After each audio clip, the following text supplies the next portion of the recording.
Thank you all for being here today. Again, my name is Jenny Mollen. I'm Senior Editor at Which School Advisor. And before we get started, I want to introduce our wonderful panelists. Thank you all so much for being here today. First of all, I have Alison Lamb, who's Principal at Dubai Heights Academy. Hi, Alison. Thanks for being here. Hi, thank you. Alison's been very patient with me behind the scenes as we got this webinar started, but we're all here, we're all together, and we're all talking to our audience. So thank you, Alison, for your patience there. No Sarah O'Regan, who's principal at Gems Wellington Primary School. Morning, Sarah. Good morning, thank you. Hi, and last but of course not least, James Lynch, who's principal of Ambassador International Academy. Hello, James. Good morning, Jenny. Good morning, panel. Good morning, parents. Good morning, everybody. Now, this is a topic, it's a perennial really with Which Media at Schools Compared and with Which School Advisor, and it is the topic of early years and helping those little ones to get started in their education career with positivity, with happiness, with minimum tears on that first day at school. So it's really important we know that this is something that our parents care deeply about, and we know that all of your schools have got wonderful early years departments, foundation stage departments, so you're great people to have on board for this discussion, so thank you for being here today. Of course, just at the moment, we're all that little bit extra anxious about our kids going back to school. Not only have we had to wave the little ones goodbye at the door and say farewell to them as we do on any normal school year, but we've had the extra layer of COVID-19 restrictions, of bubbles, of masks, of teachers wearing face shields and masks and all sorts of things. So, you know, there's all sorts of things that we know are worrying parents just at the moment. But for our first question, what I'd like to do is set that aside and say to you guys, what are the fundamental things that parents need to think about when their young children are starting school? Alison, would you like to take that one first? What are the key things that parents need to be thinking about before that big first day at school? Well, I think initially parents can be thinking about setting up routines just so that their children can be sort of bedtime routines and morning routines and breakfast, etc. Those sort of things are just some of the basics. Maybe even some prior nursery school placement that prepares them for student interactions and being parted from their parents. I think that's often the main one, isn't it? That parents are more anxious, and I think it's that sort of preparation that needs to happen, and also maybe even some play dates so that the children get opportunities to be away from their parents, and that, you know, starting with that social interaction at that stage, and yeah, I think just those are some of the basics that I would definitely. It's the social skills, isn't it, Alison, that's so important, I think. Sure, Sarah, would you like to add anything to that?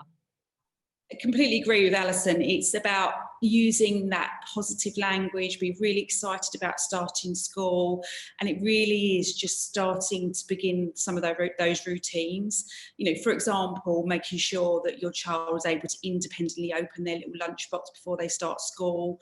What can they eat in 20 minutes? Can they put their own shoes on? Are they able to go to the toilet independently? And just being really excited and positive about that exciting journey going into school. It's even worth asking them to dress in their uniform before they even start, make a big thing about the uniform.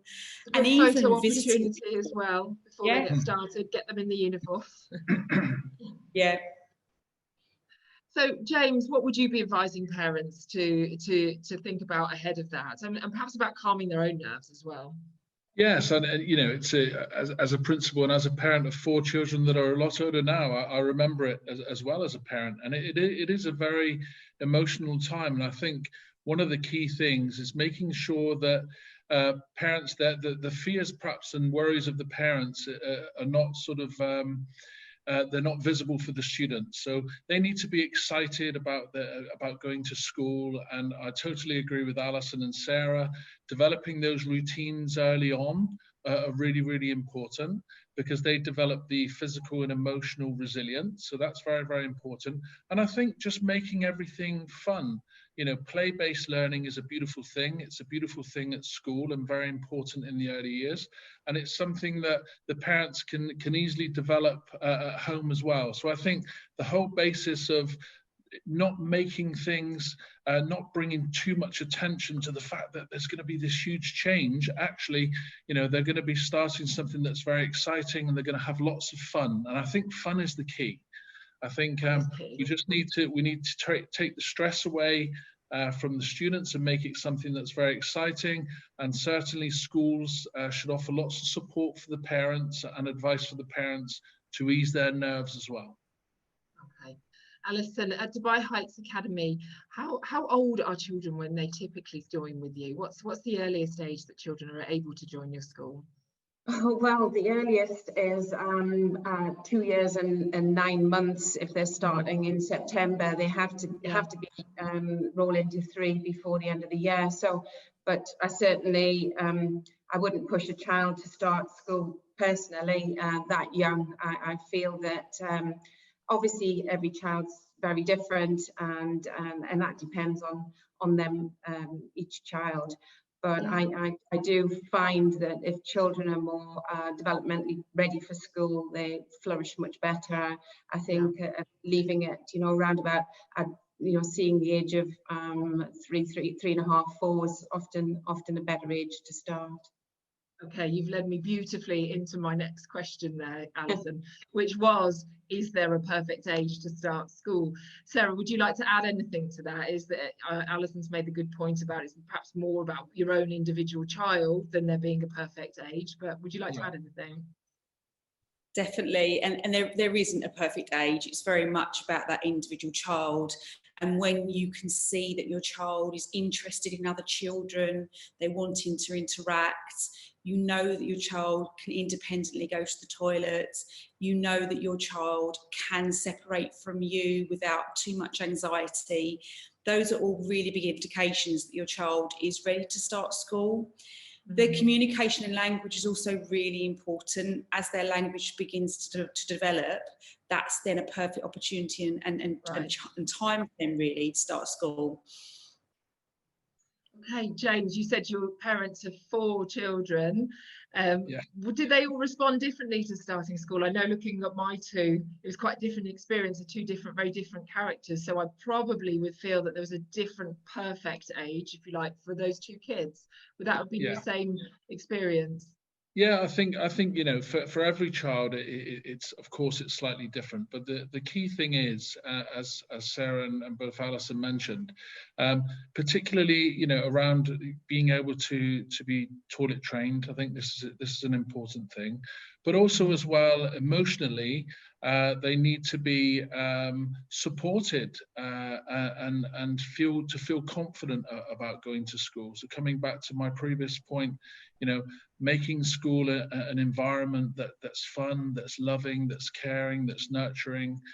This is really, really important for schools to do with both parents, and that then transpires to students. If we take the anxiety away from the parents, and they're fully communicated with the school, and they have all the knowledge of how the school works, about what the children will be doing at school and how they can communicate with the teachers and with the leaders, and the parents feel part of that process, then that will ease the anxiety on the children. So I think, you know, everything's about making sure that the child feels comfortable, and also as well, where possible, if they can experience coming to the school and having a look around and looking at the fun, exciting environments that happen within the classrooms and the play areas, and they just capture that with their parents. This is also something that's really, really important. It's a little bit more difficult to do that at the moment, but it is possible.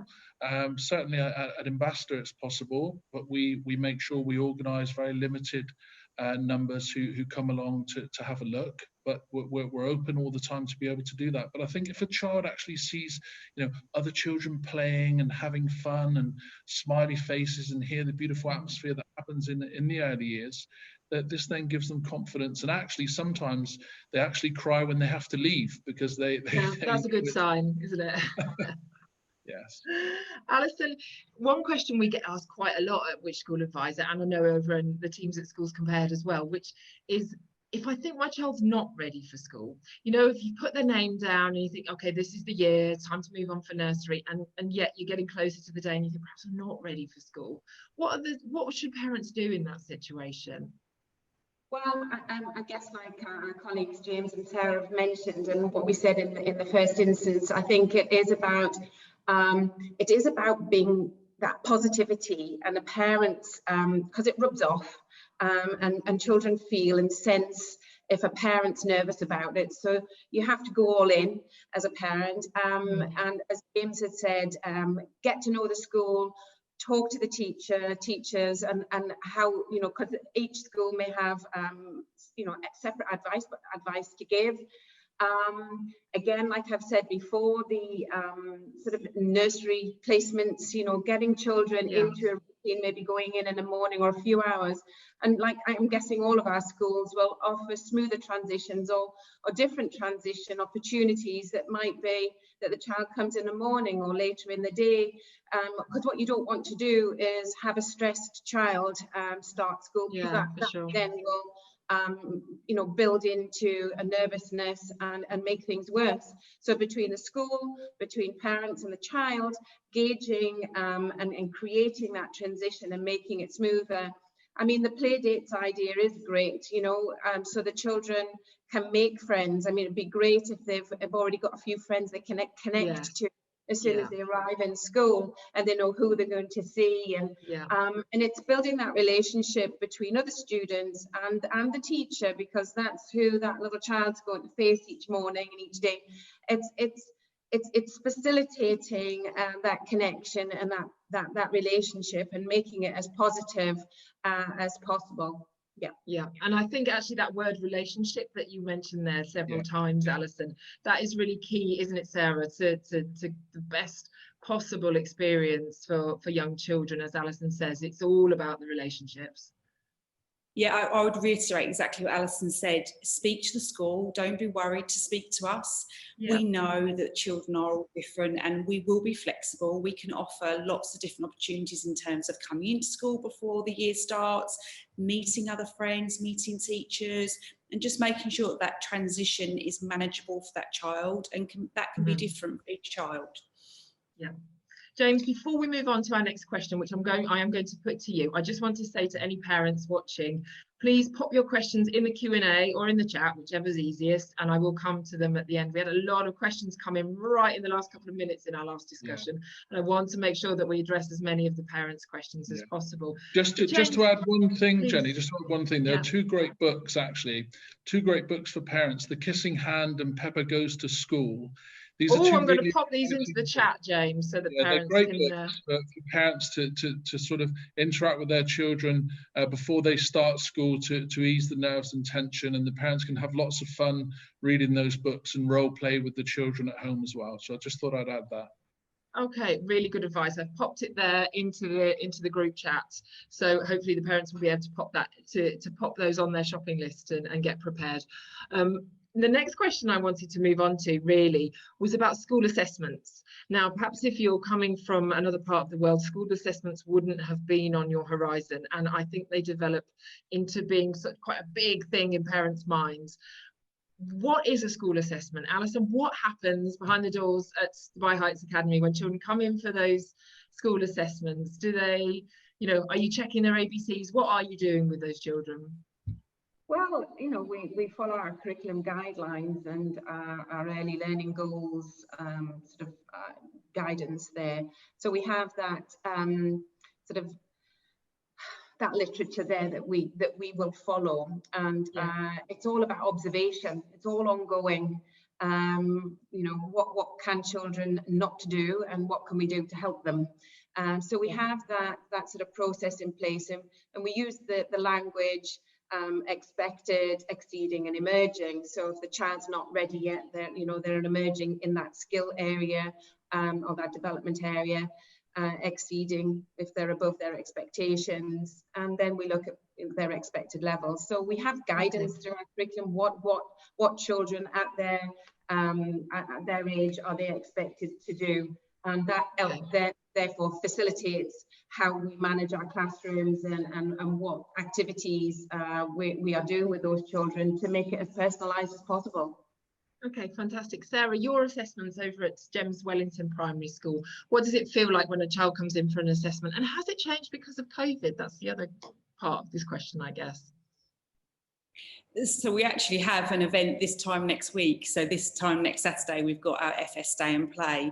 So it really is about knowing that child before they start school and making sure we place them with the right teacher for them, and also with the right friends as well. So it's not necessarily, it's not a test, and it's not anything that parents or should be worried about. It's about, can that child come into school? Can they separate from mum or dad? Are they able to interact with other children in the class? We're not bringing them to test them on their ABC or their numbers. It's about getting to know that child before they start, so we can make sure they have the best start with the right teacher. I think that's really important, isn't it, James? Quite often parents will come to us at the websites and they'll say things like, what do they need to know? You know, do they need to know all their colours, do they need to know the alphabet? It's not so much about that, really, is it, James? No, exactly.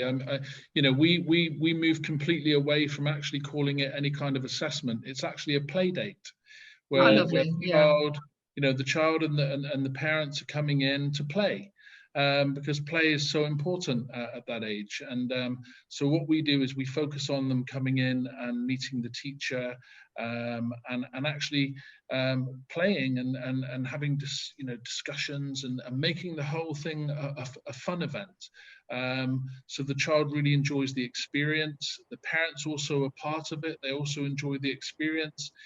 And then from that, of course, our professional teachers will be looking at the communication skills, the non-verbal communication skills, the physical skills, fine motor skills, and all of these things, to be able to then evaluate, as Sarah said as well, making sure the child is with the right teacher, is with friends that perhaps that they will get on very, very well with, if there's similarities and things like that. But most important of all, when they come in for the play dates, the most important thing is they come in and they have fun, and then they have a really good first impression of the school. Parents have to take a big sigh of relief, because they can actually see the fun that their children are going to have, that they're safe. This is another really important thing.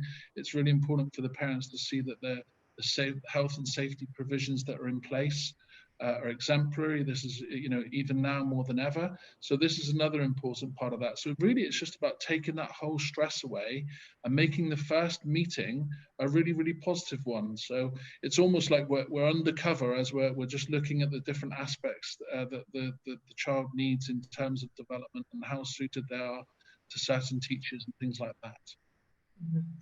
Alison, you touched a little bit on the curriculum, and I believe that you use the early years foundation stage over there at Dubai Heights Academy. What is it that the children will be focusing on with their teachers in the first year at school? Is it those academic things, the you know, the knowledge, if you like, or is it more about skills, or what is it that the teachers are going to work with those children on right at the very start of their school career?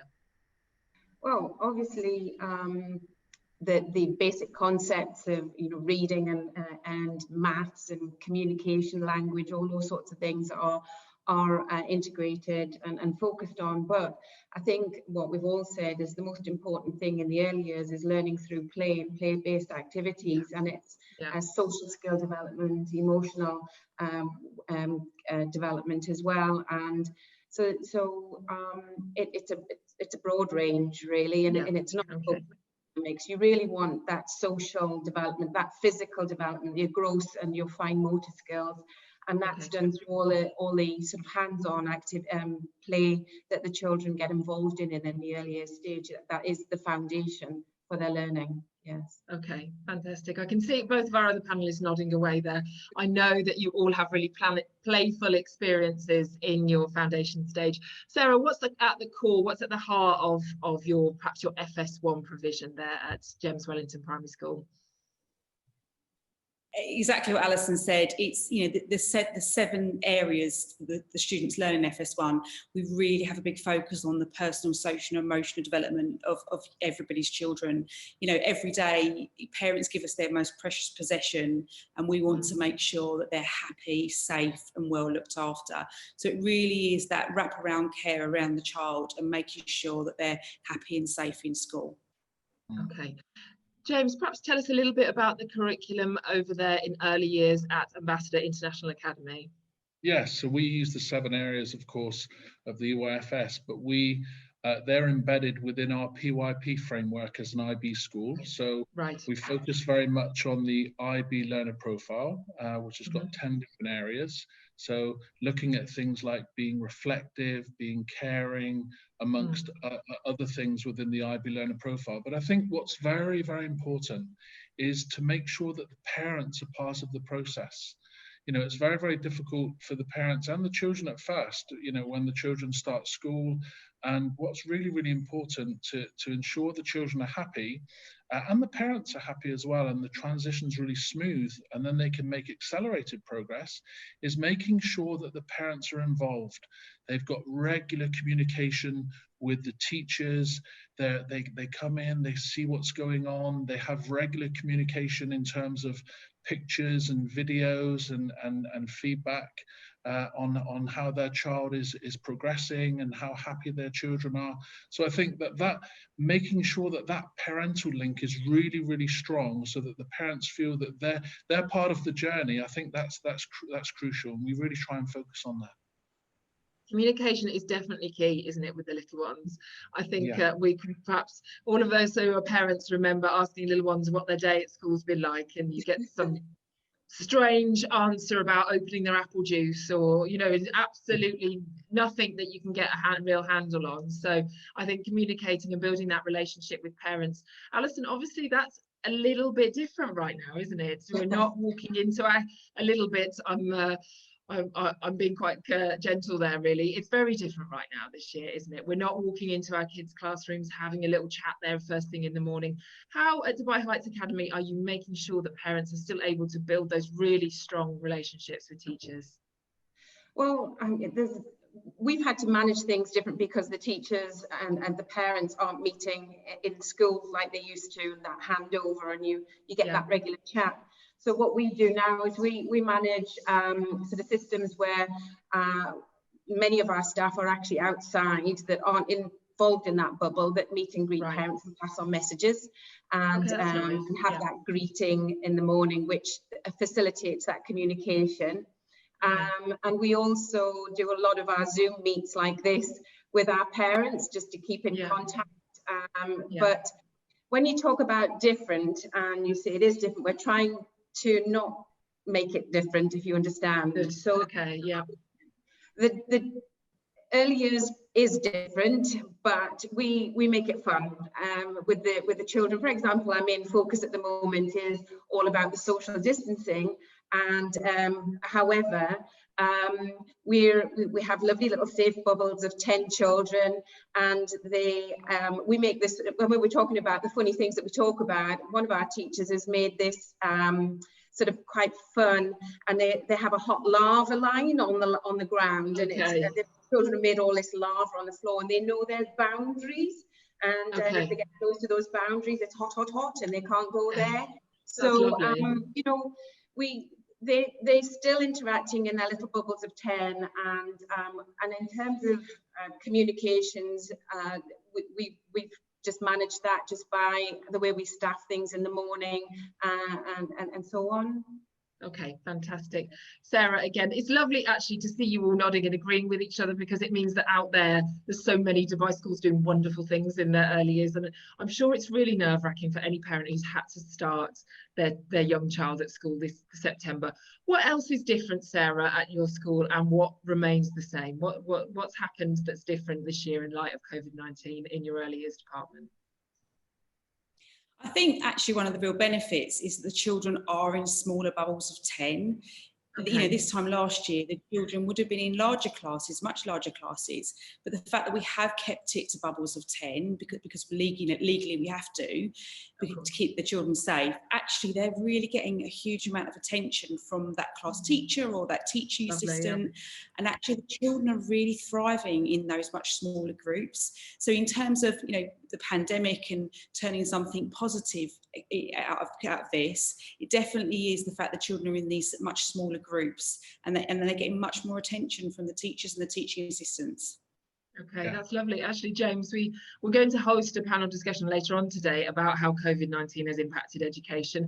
But I think in terms of early years, that there will be things that we hold on to, won't there? There'll be things that have come along, as Sarah says, that have changed things, but perhaps for the better. So what's changed at Ambassador International Academy?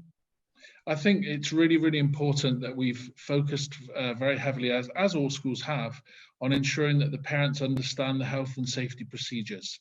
This is very, very important. So when the parents are very confident with the health and safety procedures and they're fully aware of all the routines that are in place, this gives them confidence when they're handing over their precious children to us to look after and to guide and nurture and love throughout the day. So health and safety is really important. But the other thing that we've really tried to do as well, and I think you know, the virtual side of things has really, really helped that, is to interact with parents a lot more on an individual basis like this, so that they can understand the curriculum, what their children are doing each day. The parents really, really want to know, you know, what is my child doing in the day? You know, they're having a great time. I drop them off in the morning, they're really happy. I pick them up really happy. But actually, what's happening in the middle of that? So we've organised regular meetings, virtual meetings like this with the parents, and I think it's enabled the teachers to build really, really strong relationships with the parents. Actually, you know, it's very, very easy to be accessible virtually as soon as the day's finished, and so we have regular sessions on a weekly basis where parents can actually interact with their child's teacher, and therefore then they feel part of the journey, and it gives them confidence. And this, of course, then enables the students to be happy and to enjoy their learning, which is exactly what Alison and Sarah have been saying as well. Okay, we have had a question come in, and I know it's actually at the heart of this conversation, really, and it's a parent asking about what to do if their child has experienced separation anxiety. Now, I've been that mom with the child stuck to your leg in the morning, and you think, oh my goodness, how breaking his heart. How on earth is this going to impact him for the rest of their lives? You know, it can be quite terrifying, the level of separation anxiety that some children experience when they're going off to school. So I'd love to get from all three of our panelists your top tips for children dealing with separation anxiety and ways in which parents can help them at home. So Alison, would you like to start? Well, James mentioned the stories that you can share with children about what to expect when going to school. Basically being very positive as a parent and trying not to show even your own anxieties, you know, and acknowledge as a parent your own feelings and concerns about it, and talk with your child. And they may not have the language to explain exactly how they're feeling, and it's those non-verbal cues that you actually have to pick up on as a parent as well. And just as I say, what we talked about before is, as a parent, talk with the school, and you might want to organise a different transition of them trialling schools. You may want to meet the teacher separately, not during a school day. It might be, you know, just building that bond so that the child isn't anxious, the friendships, the social that you can do outside of the school environment. It's very much it is about practicing with your child and going through the routines of what to expect, so that they don't have any shocks along the way. Yeah, that's a very good point. James, you're nodding away there, so I'm going to let you give some examples of how to deal with separation. I just think it's really important that parents are not isolated. Parents need the support from the school with this kind of situation. So, you know, there needs to be a qualified counsellor. The teachers need to be highly trained, experienced and qualified. and the teaching assistants do as well. So when you have, as we do at Ambassador, we have a highly trained and experienced staff, including teaching assistants, but our pastoral program, our counsellor and the leaders that we've got involved in our pastoral program provide regular support with parents to help them to make sure that they're doing the right things at home, to make sure that they're supported, to make sure that they have the right advice and guidance. So I think, one of the things actually as a result of COVID is we've been able to provide these services and it's far easier and more effective for parents, and having links to our counsellor, having links to highly trained teachers and teaching assistants through these virtual means has enabled our parents to have the support and the knowledge, not just within the school day or at set appointments on a certain day of a certain week, but actually every day we can provide that support. And I think that's very, very important.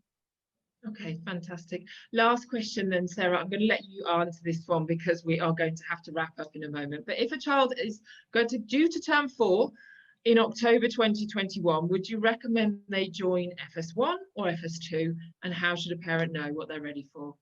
Very good question.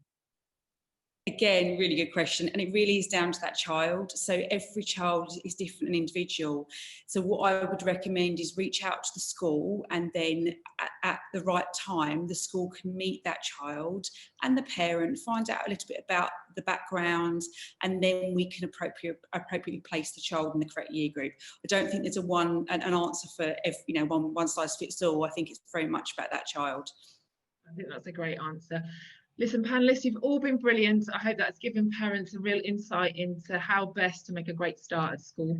I should say that you obviously, if you have more questions, please go and visit. So we have Dubai Heights Academy of James Wellington Primary School and Ambassador International Academy. Please go and visit the teams on their stands if we haven't been able to get to all of your questions today.